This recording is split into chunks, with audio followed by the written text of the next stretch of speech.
All right, what's going on? Welcome back to what we hope is your favorite sports talk radio program, Idaho Sports Talk, Prater and the Ballgame, and welcome to our college football hour. Going to be a fun one today. Don't forget Friday, 2 days from today, Prater, we are in the Idaho Center Arena for the Idaho Snowmobile Show, broadcasting our show live in front of a lot of really cool equipment and gear, and that's going to be a fun one. This is our third straight year going to the Snowmobile Show. Looking forward to it, not in the main arena, but in the sports arena off to the side. Yep. And Johnny and I are going to try to steal a snowmobile. Don't tempt me, man. Yeah. I just did. Yeah. I just did. All right. Let's head to the Fat Guys Fresh Deli Hotline. Our weekly catch up with Idaho Vandal head football coach Jason Eck. He's with us right now.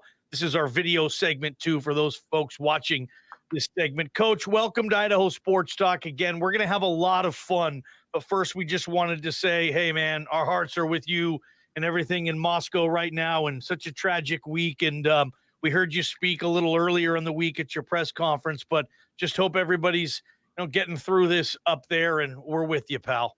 We appreciate that. It's been tough on our players because a lot of them either were, high school classmates with Ethan and Maddie and Kaylee and Zaina, or had classes with them here at the university, or just knew them socially throughout campus. So it's been a trying time for our whole community. And, we're just hoping that we can go down and put a good 3-hour show on Saturday to give our fan base, give our alumni, give the town of Moscow a little diversion on Saturday. Unlike what Prater thinks that they're going to beat us, but that's our hope. We're going to get into that, Coach. Hold that thought.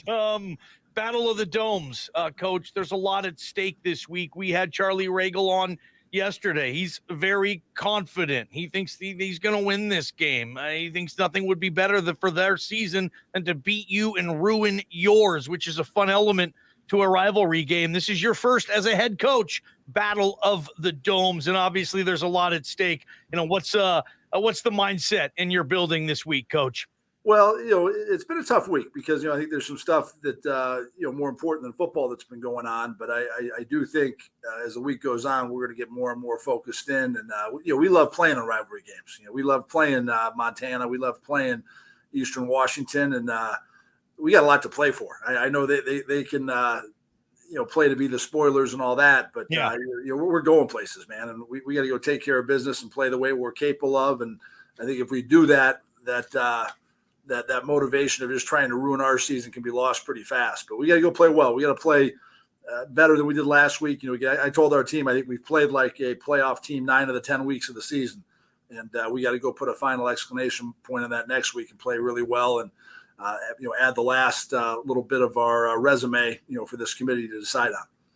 All right, Coach, before we dive into the shenanigans, and I got something for you too, my friend, so we're going to get after both sides of these shenanigans. I do want to stick with the seriousness of this football game, and you relying on what happened at Montana. You talked about the rivalries, a big road game, a big moment, and your program came through. How much do you rely on what happened at Montana in terms of just capturing the big moment and taking advantage of the opportunity in front of you?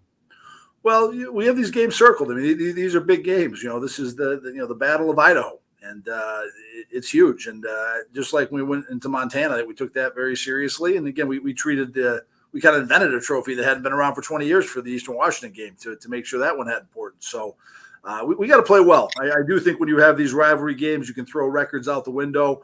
I do expect their best shot. I expect them to come out and play. I think they're going to probably get that quarterback back who played for them earlier this year, who was the guy they thought was their best. So, we're going to have to play well. We need to take a step forward, and, we got to play physical. We got to I think the most physical team in our 7 conference games, for sure, the most physical team has won every game, and we got to be that most physical team on Saturday. I hesitate to bring this up, but I'm mostly just curious, and I'm sure your focus is a million other different places, but this will be the 3rd straight time you've had to play this game in Pocatello, and 4 of the last 5 years. What was the scheduling quirk? And when you found out about this in the offseason, was there anything you could do about it? I was surprised by it. I mean, obviously, all the games are new to me with being the first year here. I think it had to do with Southern Utah leaving the league. And last year we had a 13 team conference. Now we have a 12 team conference. So I thought that was I think, part of the scheduling quirk. So even though we got to go down there, like Portland State, I think came out to our place 2 years in a row. So I think it kind of evened out teams. I'd rather, I'd rather go to Idaho State 2 years in a row than go to Montana 2 years in a row. So I think we'll be okay. Jason Eck with us, Idaho Vandal head football coach. Battle of the Domes on Saturday, ESPN Plus. 6-4, coach, hoping to make that 7-4. That would be hoping to make this 6-2 in the league. You've been a part of FCS football. You know the committee. You know how this tournament works. I'm new to this party, coach. Do you honestly believe, with all your research and typically a win versus Idaho State, and you guys are dancing, do you think a win gets you in? Not necessarily. I think we kind of lost that privilege last week. I think we got to win, and then I think it's likely we get in if we win. But we can't get too much worried about like the Chattanooga and the New Hampshire score. We got to worry about the Vandals, man. We got to play well and make sure we get the win. And then I think a team with a 6-2 record in the Big Sky. And I think a lot of people across FCS football would say that the Big Sky is the best conference this year. The Missouri Valley traditionally has been, but last year the Missouri Valley did get 6 teams in. This year it looks like they're only going to get 3 or 4 in. So I would think 6 teams are deserving of our league, which I think could be the case if we had a couple upsets this week. I think Cal Davis will get in if they beat Sac State. I think Montana will get in for sure. If they don't, if they beat Montana State, I think if that scenario happened, I think we may end up being the 6th team in the Big Sky. We got to see if we are that team. But again, that stuff is out of our control, so we can't spend much time worrying about that. Coach, you touched on it just a little bit, but with the 2 losses, the tough, close loss at Sacramento State, and then UC Davis is just on a roll. But where do you want to see your team get better after those 2 losses? I think we got to be more physical, and that's, it's the line of scrimmage. I mean, that's what everyone thinks of, but even on the perimeter, we got to be more physical. I thought, UC Davis's receivers blocked more physical than our receivers did. They did a great job of, crack blocking our safeties and making our corners tackle, and we didn't tackle great at corner. So I think we got to get more physical. I mean, you look at the 2 games we've lost in conference. In both those games, we gave up 200 yards rushing in the first half. And if you give up 200 yards rushing in the first half, you're not going to win. You might win 1% of those games, and that 1% is Mahomes is your quarterback. So we got to get more physical, and I think we got to keep making strides there to be a really upper echelon FCS team. Coach Eck, Jason Eck with us, head football coach, Idaho Vandals, getting ready for the Battle of the Domes. Yeah, Coach. Again, we had your buddy Charlie Regal on this show yesterday, and I was a little disappointed in my partner. I really was, Coach. He's trying to get on my good side. We're an advisor today, like trying to back off those comments that he wasn't. Exactly what he said yesterday. You know me well, Coach, because I said just before we went on this segment, I said I'm grabbing my visor just to suck up the Coach Eck just a little bit. You no phony business, Coach. I went straight to the suck up visor. Well, I heard about it. I learned my lesson. I brought you guys a nice helmet too, but I didn't bring any T-shirts. So I got to get you some. I got to get you an Idaho Vandal shirt to mow the grass and around the house and stuff, and then maybe we can get you on the train next year. Yeah, we need more than just helmets around. No, in all honesty, I grew up in this state. I love this state. I love all 3 universities, so I'm a proud Idahoan. And my boy Ballgame over here, he wouldn't root for Idaho State if it was the last team on the planet. So in this game, but I was just rooting for. I'm just trying to spread the love a little bit. Next year I'll be clearly on the Vandal side, but this year I had to fight. I had to pick my fighting Charlie Regals. Hey, interstate games are great. I mean, shouldn't Boise State every other year play Idaho State at home one year, then Idaho the next year? Yes, just have that. Keep the money in the state. We got a great state. Our governor's done a good job of, doing a good job. Let's keep the finances at home. Every other year, if they're going to play an FCS game, play Idaho one year, Idaho State. A lot of other states do the same thing. We're putting you in charge of that, Coach. Make that happen. Make a phone call. I actually did talk to Jeremiah Dickey, the athletic around here, and he's willing to take that phone call and willing to make that conversation. But that's beyond the point. I also got something for you here, my friend. As you know, you've become close friends with Charlie Regal as well. And you know as well as I do and as well as Johnny does, he's a great man who's really struggling through an awful lot right now. And we'll see what happens. I'm worried about his health. I've been thinking a lot about him this year as he's gone through some health scares and things. So I like Charlie and wish him well every day except the day we're playing him. Yes, and Ballgame and I were talking before the show that we're blessed. in this short period of time to have built a relationship with both you guys. We love both you guys. You guys are both for what you do great. You're great for the state of Idaho. But Charlie Regal, after our interview yesterday on the show, I woke up this morning to a text message. I mean, you football coaches you have a lot of free time on your hands, apparently. But Regal sends me a text that says, "Hey, good morning, Mike. When you guys interviewed Jason today, will you tell him that I want to place a bet? We will schedule a day when we're both in town, and the four of us will get some food and a couple of drinks at a local eating establishment. Loser pays. Tell him I said I'm up 2-1 at this local eating establishment, and he'll know what I'm talking about. Appreciate you having me on. You and Johnny have a great day." Coach, can we fire up a bet for this game? I don't want to get in trouble with the NCAA, but I would if we would lose this game, I'd be happy to buy dinner for all you guys. So, see, ball game and I win no matter what. You're right. It's the best thing ever for us.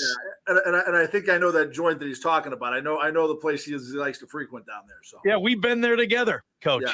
And I think the bartender down there was saying something about Regal had a higher or a lower tip than Eck. I can't remember. There's something going on with this place. But, we're going to check that out. Regal's got a good T-shirt budget because he's got T-shirts just to give everybody he meets.